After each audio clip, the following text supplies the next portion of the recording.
Welcome back to Lakers News Fan Report, where we bring you the latest and most exciting sports news every single day. And today, we need to talk. Because what we're seeing unfold in this first-round playoff series between the Los Angeles Lakers and the Minnesota Timberwolves is something that's caught everyone off guard. Just a week ago, there was optimism, confidence, even quiet swagger among Lakers fans and media alike.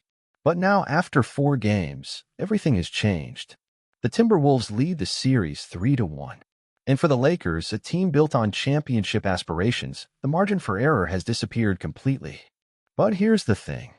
If you think this team is done, you haven't been paying attention. Not to LeBron James, not to Luka Doncic, and certainly not to what happens when legacy is on the line. Because right now, this is about more than just winning a game. It's about everything these players have built, everything this franchise represents, and everything that could come next depending on what happens in the next 48 minutes. Before this series tipped off, most analysts believed the Lakers had the edge. On paper, it made sense. They had experience, top-end talent, and depth across the board. LeBron James, still performing at an elite level at 40 years old. Luka Doncic, arguably the most gifted offensive player in the league today. A versatile supporting cast with names like Austin Reeves, Jared Vanderbilt, Rui Hachimura, and D'Angelo Russell. But the Timberwolves didn't care about any of that. From the opening tip of Game 1, they came out swinging, confident, composed, and physical. They walked out of Crypto.com Arena with a win, and just like that, the tone of the series changed. Game 2 was a classic response game from the Lakers. They fought. They adjusted. They found enough rhythm to pull out a gritty win and even the series. But then came Games 3 and 4 in Minnesota, and that's where the real concern began. Both games were winnable. Both games were within reach in the final minutes. And in both games, the Lakers faltered late. Whether it was missed assignments on defense, stagnant possessions on offense, or simply being out-executed, the Timberwolves seized those moments. And now they've taken full control of the series. So here we are, with Game 5 looming large, the season hanging in the balance. But here's where things get really interesting. Because this is the exact type of moment where LeBron James and Luka Doncic have historically thrived. Let's talk numbers for a second. When it comes to elimination games, when the pressure is at its absolute peak, no one in NBA history scores more than LeBron and Luka. Not Jordan. Not Kobe. Not Curry. Not Durant. It's LeBron and Luka. LeBron James has averaged 33.5 points per game in elimination scenarios across his career. Luka Doncic, just a hair behind at 33.4. These are not normal numbers. These are legendary numbers. These are the numbers that remind us, these two aren't just stars. They're finishers.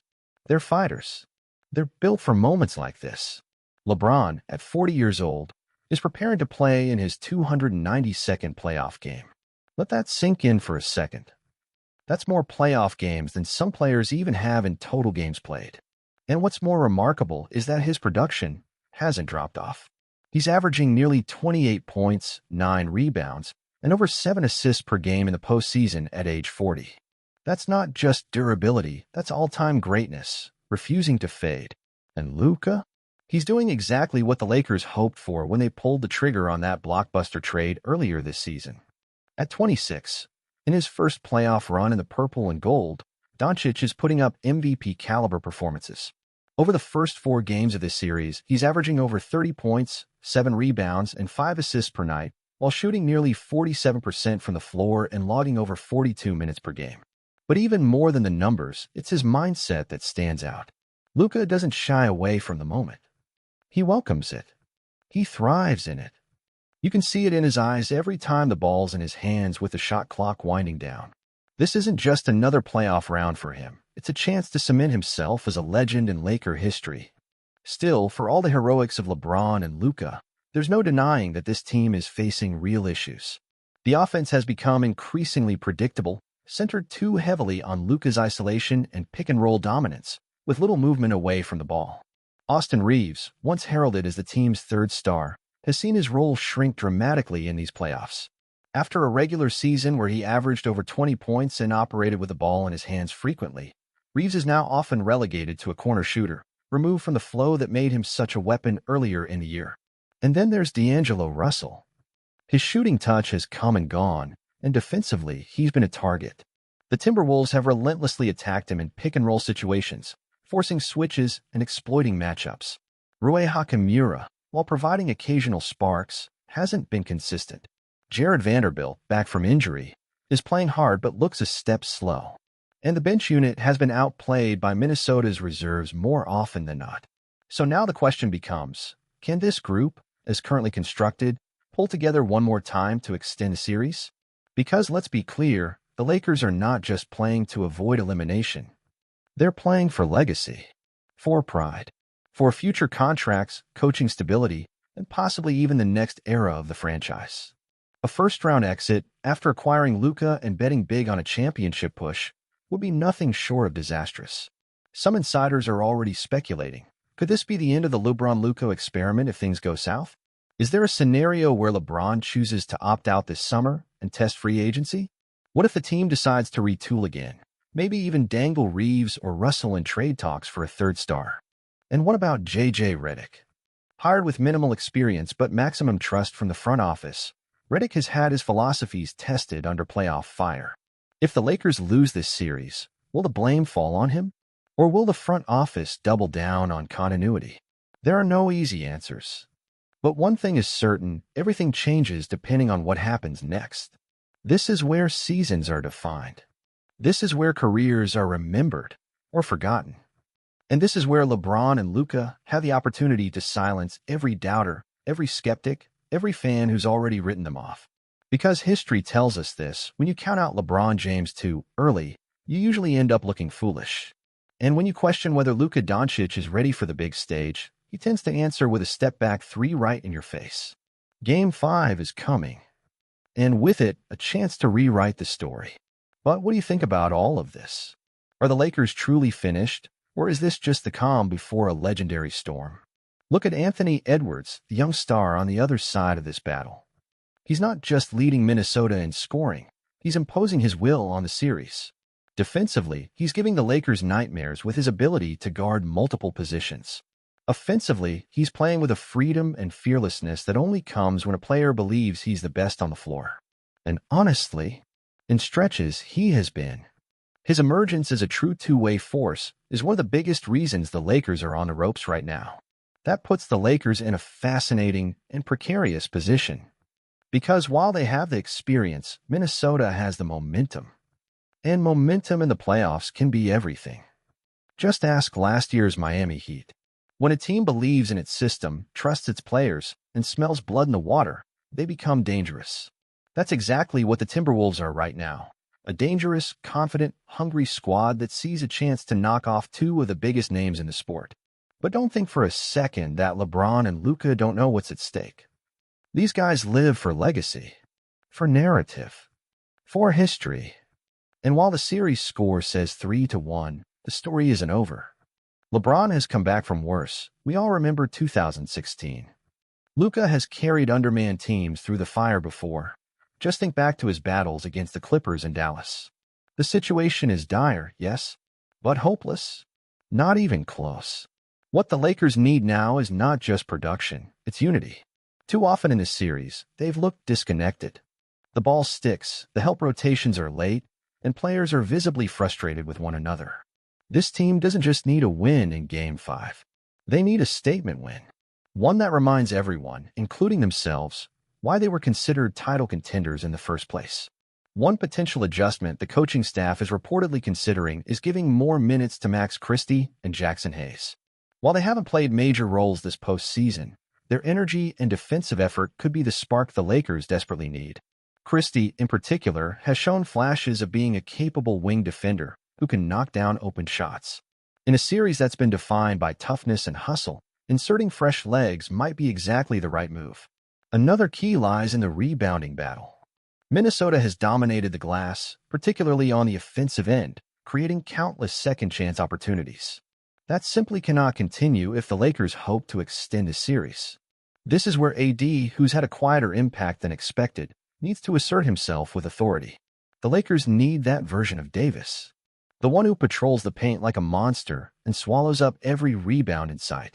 We also need to talk about coaching. JJ Redick has been thrown into the fire here. It's one thing to preach philosophy and draw up offensive sets in practice. It's another thing entirely to manage rotations, motivate players, and make crucial in-game decisions under playoff pressure. Whether fair or not, Game 5 will be seen as a defining moment for Redick. Can he adjust on the fly? Can he outcoach Chris Finch in a do-or-die scenario? The answers to those questions could shape the narrative of his entire coaching future. And let's not forget the role of the crowd. Back in Los Angeles, the Lakers will have home court advantage once again. And that matters.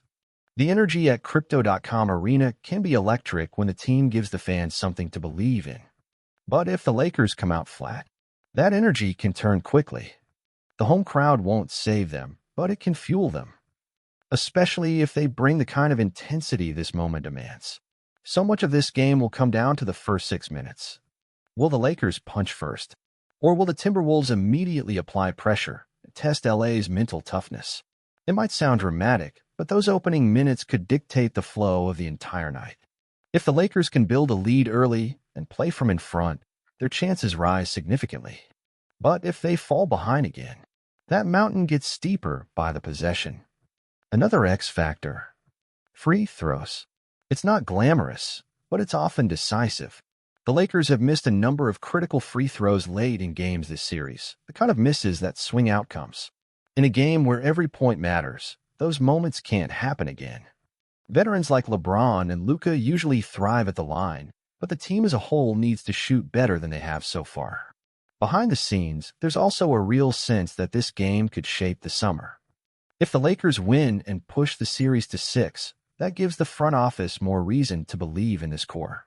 If they lose, we could see wholesale changes. Rob Pelinka has never shied away from aggressive moves, and another early playoff exit might be the spark that leads to another blockbuster deal. Everything from coaching to roster construction could be up for debate. And then there's the media narrative. Right now, the headlines are writing themselves about underachievement, about aging stars, about failed super teams. A win in Game 5 won't erase those stories, but it will change the tone. It gives the Lakers a lifeline. It creates tension. It forces the conversation to shift from endings to possibilities. And sometimes, that's all you need to regain momentum. For LeBron, this is about legacy, but also about time. He knows he doesn't have unlimited chances left. He's chasing that 5th ring, that elusive moment to tie Kobe and separate from everyone not named Michael. For Luka, it's about establishing dominance in a new city with new expectations and doing something special on the biggest stage. Together, they've formed a fascinating partnership. But now it's time to see if that partnership can survive adversity. Much of that answer lies in the hands of their leaders. LeBron James and Luka Doncic aren't just scorers, they're tone setters. And heading into Game 5, the tone they need to set is one of controlled urgency. It can't just be about energy or passion. It has to be about execution. Shot selection, defensive rotations, boxing out, the little things that win playoff games. Because Minnesota has shown time and time again in this series that they won't beat themselves. Anthony Edwards, in particular, has been a revelation. At just 23, he's played with the poise of a veteran and the fire of a rising superstar. He's taken on the challenge of guarding Luka for stretches and still dropped 30 on the other end. He's been fearless in crunch time, embracing the moment the way only special players do. If the Lakers don't adjust to contain him, or at least slow him down, this series might not even make it back to Minnesota. But beyond the X's and O's, there's an emotional element to this game that can't be ignored. The Lakers were humiliated in Game 4, not by the score, but by the lack of control down the stretch. You could see the frustration mounting. Missed calls, missed shots, missed opportunities. The body language was telling. For a team that prides itself on poise, it was a concerning sight. That's what makes Game 5 not just a physical test, but a mental one. Personally, I'm not betting against LeBron and Luka. Not in this moment. Not with everything on the line. We've seen them rise before, and I believe we're about to see it again. I can't wait to read your thoughts in the comments below. If you enjoyed this video, don't forget to hit that like button, subscribe to Lakers News Fan Report, and turn on the notification bell so you never miss an update. We've got more content coming every day as the playoffs unfold, and trust me, you don't want to miss a second of it.